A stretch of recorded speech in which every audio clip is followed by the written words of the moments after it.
Bonjour. Alors dans ce chapitre, on va parler de suites particulières, donc on appelle suites arithmétiques et géométriques. Alors on va commencer par les suites arithmétiques. Donc qu'est-ce que c'est une suite arithmétique? C'est une suite qui, quand je passe d'un terme à un autre, je vais additionner toujours la même chose. Donc par exemple, la première suite que vous avez connue dans votre vie, c'est quand vous avez appris à compter. Donc 1, 2, 3, 4, 5. Donc la suite des entiers naturels, on peut même commencer à 0, 0, 1, 2, 3, 4, 5, etc. Pour passer d'un terme à un autre, vous additionnez toujours 1. Et donc le fait d'additionner toujours 1, on va appeler ça une suite arithmétique, et le nombre qu'on additionne à chaque fois aura un nom, c'est ce qu'on appelle la raison. Donc une suite arithmétique, d'abord la formule récurrente. Donc d'un terme à un autre, j'additionne toujours 1. Donc pour passer de U0 à U1, je vais faire U0 plus la raison. Pour U2 à U1, je vais faire U1 plus la raison, etc., etc. Donc plus généralement, pour un terme quelconque, le terme suivant, donc UN plus 1, ça sera le terme d'avant, UN, plus le nombre constant que je vais additionner à chaque fois, qu'on va appeler R, et donc qu'on appellera la raison. Donc ça, c'est la formule récurrente pour passer d'un terme au suivant. Mais du coup, vu qu'on additionne toujours la même chose, on se dit, il y a peut-être moyen d'aller plus vite et de calculer directement le terme que je veux, sans avoir à calculer tous les termes intermédiaires. Et donc, la formule explicite, on peut la trouver assez naturellement. Donc si le premier terme c'est U0 et que vous voulez U1, vous allez additionner la raison une fois. Si vous voulez passer directement de U0 à U2, et du coup vous allez utiliser la raison deux fois, puisque vous allez faire plus une fois la raison qui vous donnera U1, plus encore une fois la raison qui vous donnera U2. Si vous voulez U3 en partant de U0, vous allez faire U0 plus une fois la raison, ça vous donnera U1, encore une fois la raison, donc U2, et encore une fois la raison, U3. Donc 3 fois la raison. Donc plus généralement, si on commence à U0 et qu'on veut UN, eh bien la raison, on va l'utiliser n fois, donc R plus R plus R n fois, donc Rn. Mais si on ne commence pas à U0, si par exemple on commence à U1, eh bien finalement, si on ne commence pas à U0 mais à U1, la raison, qu'est-ce qu'on va en faire? On va l'utiliser une fois de moins. Donc ici, au lieu d'écrire Rn, si je commence à U1, la raison, je vais l'utiliser une fois de moins, donc R facteur de n-1. Plus généralement, si vous commencez à un terme UP, la raison par rapport, si vous aviez commencé à U0, vous allez utiliser P fois 2 moins, donc R facteur de n-1. En fait, il faut toujours vous dire que quand vous commencez à un certain rang, le nombre de fois que vous utilisez la raison, c'est n moins ce rang. Vous commencez à U2, la raison, vous allez l'utiliser n moins 2 fois. Vous commencez à U10, la raison, vous allez utiliser n moins 10 fois, etc., etc. Ensuite, au niveau du sens de variation, alors ça, c'est quelque chose qu'on aurait pu trouver de manière intuitive. Si une suite arithmétique, vous additionnez toujours la même chose, pour que les termes augmentent, il faut forcément que ce quelque chose, donc la raison, soit positive. Donc UN est croissante pour une suite arithmétique si et seulement si la raison est positive. Les termes vont diminuer si à chaque fois vous enlevez quelque chose, c'est-à-dire vous ajoutez un nombre négatif. Donc si à chaque fois j'enlève 2, ça va diminuer. Et donc plus généralement, UN pour une suite arithmétique sera décroissante si et seulement si la raison est négative. Et enfin, UN sera constante, c'est-à-dire que tous les termes seront égaux, si à chaque fois d'un terme à un autre vous n'ajoutez rien, c'est-à-dire vous ajoutez 0. Et donc UN sera constante si et seulement si R égale 0. Dans le cas où on a des inégalités strictes, donc R strictement positif, on parlera de suite strictement croissante, et R strictement négatif, on parlera de suite strictement décroissante. Au niveau de la représentation graphique, ici je vous ai représenté une suite arithmétique avec une raison strictement négative, et on voit que le nuage de points associé à cette suite, c'est un nuage de points aligné.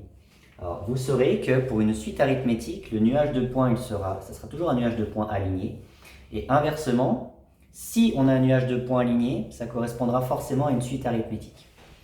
Alors, pourquoi c'est un nuage de points aligné? Parce que si vous prenez l'expression, par exemple ici, U0 plus Rn, avec U0 et R, des nombres qu'on connaît, donc imaginez que vous remplacez n par x et qu'on se met dans les fonctions, on aurait quel type de fonction? On aurait une fonction affine. Et une fonction affine, on sait que c'est représenté par une droite qui monte ou qui descend selon la valeur du coefficient directeur.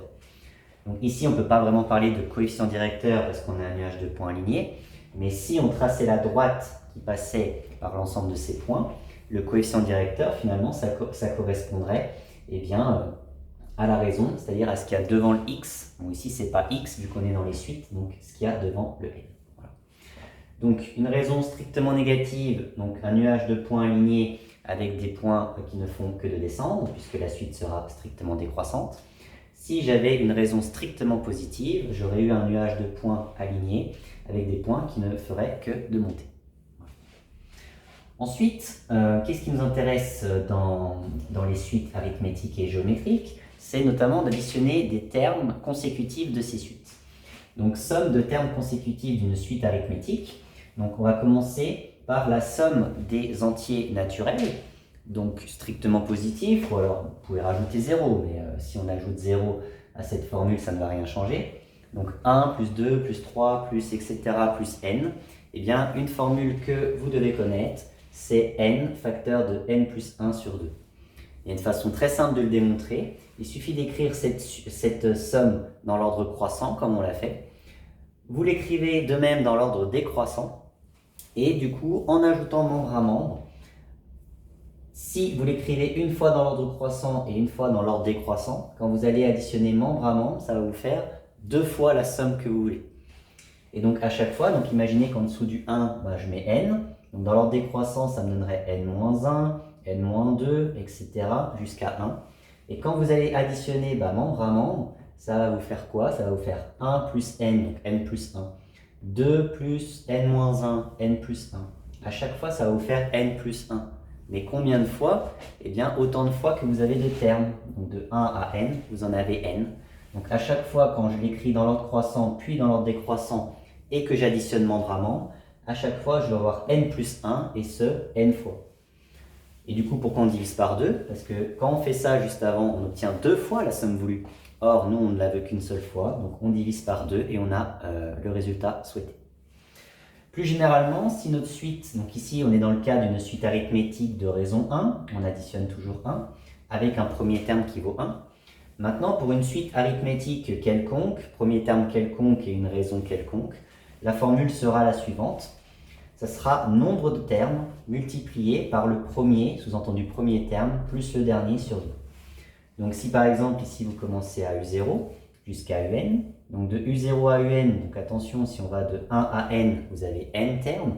Je commence à U0, donc je rajoute un terme supplémentaire, donc des termes, j'en aurai N plus 1. Donc là, nombre de termes, ce serait N plus 1 entre parenthèses. Fois le premier, donc U0, plus le dernier UN, divisé par 2. Donc voilà pour les suites arithmétiques.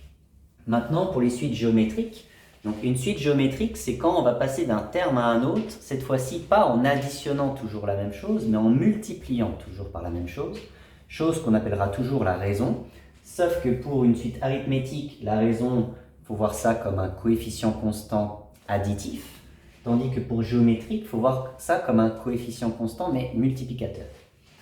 Donc au niveau de la forme récurrente, si votre suite est géométrique, vous allez multiplier toujours par la même chose, donc on va appeler la raison, mais cette fois-ci pour différencier arithmétique de géométrique, la raison on l'appellera Q.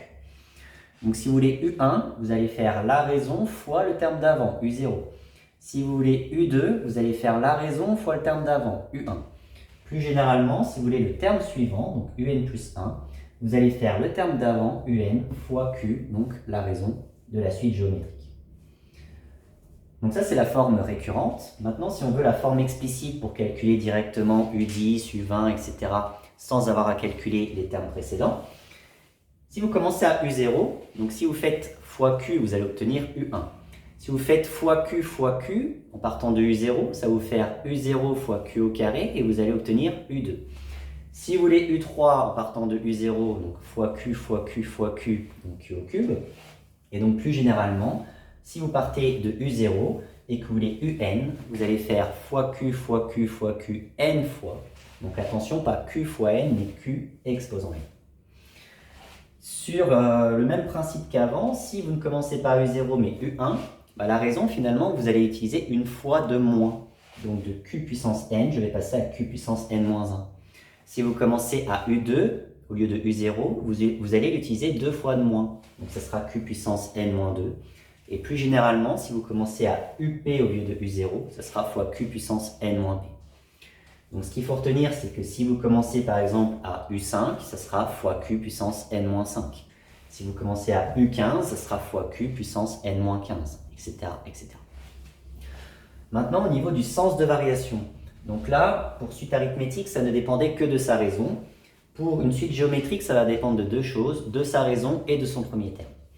Donc dans le cas où le premier terme il est strictement positif, donc si la raison est plus grande que 1, strictement, si vous avez un premier terme strictement positif, vous multipliez par quelque chose qui est plus grand que 1, eh bien ça va augmenter et votre suite sera croissante, et on aurait pu même mettre strictement croissante.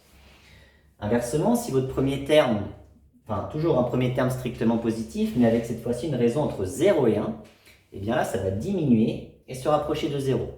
Donc, même si ce n'est pas une preuve, dans votre tête, prenez un exemple, un premier terme qui vaut 10, et du coup, une raison qui vaut 1 demi, ce qui revient divisé par 2.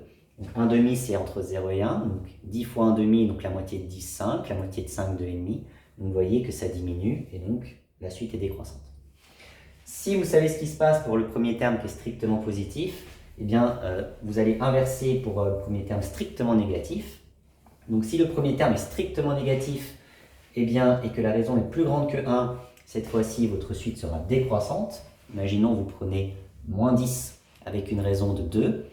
Eh bien, moins 10 fois 2, moins 20, fois 2, moins 40. Vous voyez qu'on s'éloigne de plus en plus de 0 dans le négatif. Donc la suite, les termes diminuent, donc la suite est bien décroissante. Et pour que ça augmente avec un premier terme strictement négatif, eh bien, il faut que votre raison soit comprise entre 0 et 1. Dans le cas où le premier terme est nul, si votre premier terme est nul, à chaque fois que vous allez multiplier, tous les autres termes seront nuls. Et donc, on sera dans le cas d'une suite constante à 0. Et je n'ai pas écrit le cas q égale 1, mais si votre raison est 1, là encore, on est dans le cas d'une suite constante à qui au premier terme. Parce que vous allez prendre votre premier terme avec une raison qui vaut 1, et donc vous allez multiplier par 1, et donc vous allez retomber sur le même nombre. Donc la suite sera constante au premier terme. Par contre, quel que soit le premier terme, si la raison est strictement négative, eh bien la suite sera non monotone, c'est-à-dire ni croissante ni décroissante. Pourquoi? Parce que vous allez alterner un coup positif, un coup négatif. Si vous prenez un premier terme, quel que soit son signe, et que la raison est négative, eh bien le terme suivant sera de signe contraire. Et ensuite, vous allez remultiplier, et le terme qui va suivre encore sera encore de signe contraire. Donc vous allez alterner un coup positif, un coup négatif, un coup positif, un coup négatif. Donc cette suite n'est ni croissante ni décroissante, on dit qu'elle n'est pas monotone. Ici au niveau de la représentation graphique, donc on n'est pas sur un nuage de points alignés comme pour la suite arithmétique. Ici je vous ai fait un premier terme, donc ici en rouge, strictement positif et une raison qui est strictement plus grand que 1. Donc ici vous voyez que le nuage de points, donc les points sont de plus en plus hauts, donc ce qui est normal puisqu'on est dans le cas d'un premier terme strictement positif et d'une raison plus grande que 1, donc la suite est strictement croissante. Et donc ça, on pourrait parler de ce qu'on appelle une croissance exponentielle. Inversement, si par exemple j'avais un premier terme qui était strictement positif avec une raison entre 0 et 1, eh bien ça va décroître et on pourrait parler de décroissance exponentielle.